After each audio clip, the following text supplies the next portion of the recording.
So let's have a quick look at some of the first rounds of settings that we can use to calibrate our microphone once we've connected it. So as we've seen in the previous video, it's very easy to connect microphones and headphones to that field recorder. And for the purpose of this video, I've simplified it to one microphone and one pair of headphones for demonstration. And we won't actually even need the headphones. So as we have seen, you connect your microphone, you set the gains, and then you start monitoring the levels through that screen and through your headphones. But how do you actually know what kind of levels you're looking for? So there's a simple rule that you can use. And I'm just going to zoom in far enough so that we can see the recorder and the settings. So I'm just going to move that to microphone number 2 so that we have this knob that's closer to the screen. So I will deactivate microphone number 1, activate microphone number 2. So at the moment my gain for all the knobs are set to 0, including microphone number 2. So as I've said earlier, so even if microphone number 2 is activated, I don't get a response from this microphone even though it is activated. That being said, the recorder is actually capturing the sound from the microphone. It's not just including that sound into the recorded file. Okay, now let me increase the gain for microphone number 2, and now I can get a response from microphone number 2. So how do I know what level I need to put that on? How do I know if I need to increase the gain or if I need to increase the volume in my headphones? So this can be quite tricky. So even relying just on the headphones might not necessarily be a good idea, because you may have your volume too low and then you unnecessarily pump up the gains. So there's one simple rule that you can use to determine the volume of the gains of your microphone. Right. So zoom in and just wait for that to focus. Okay, let's do it like this. So we have microphone number 2 that's activated because it's red. So let me just set the gain to, let's say it's around 5. Okay.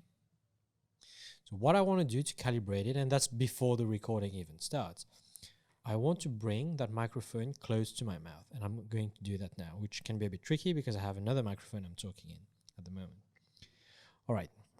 So I'm speaking in both microphones at the moment, and the M1 is actually picking up my voice, and you can see the response from this bar. Okay. So what are we actually looking for? So we want that to be between -6 and -12. So somewhere in this area here. And at the moment, you can see that it's a little bit too low, because even my peak is not even reaching more than -12 decibels. So I'm going to increase, let's say, to 7. And now when I talk, you can see, oh, it's going a little bit too high.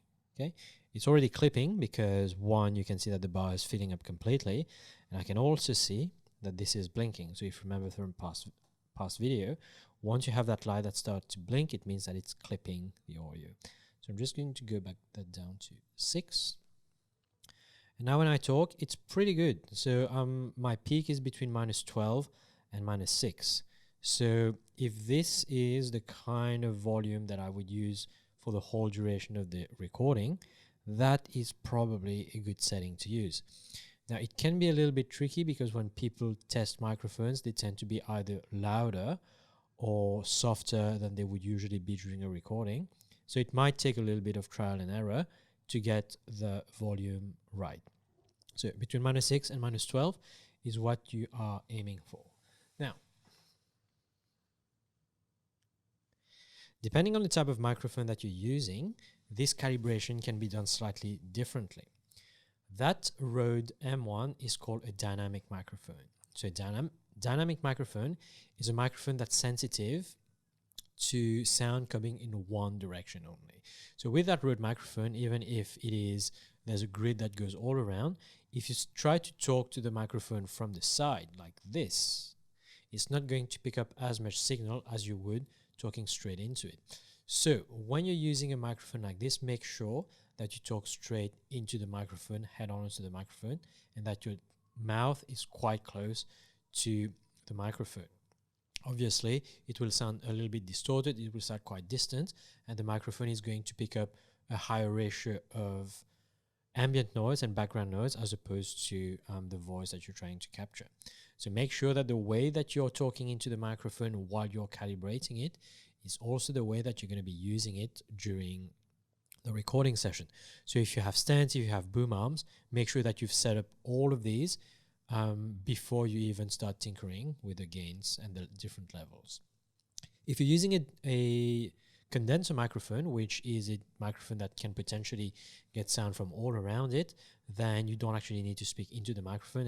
It will depend on the configuration of the room.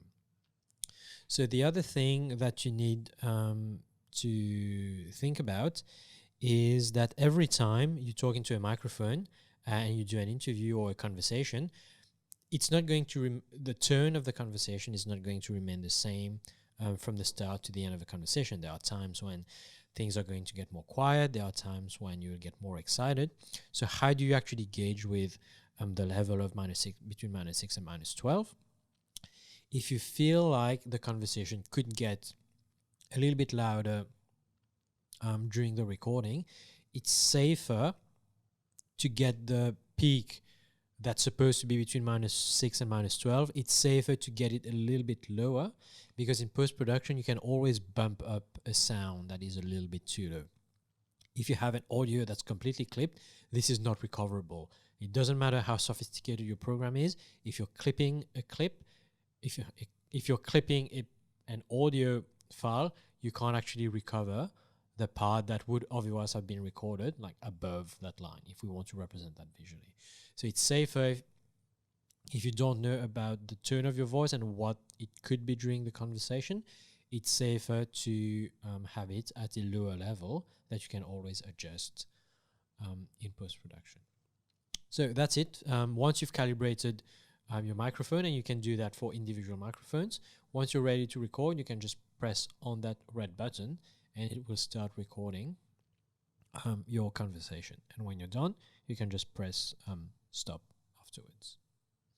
So in the next video, I will talk about more advanced settings that can be found in the Zoom H6. Not optional. Out of the box, that recorder is pretty good to go.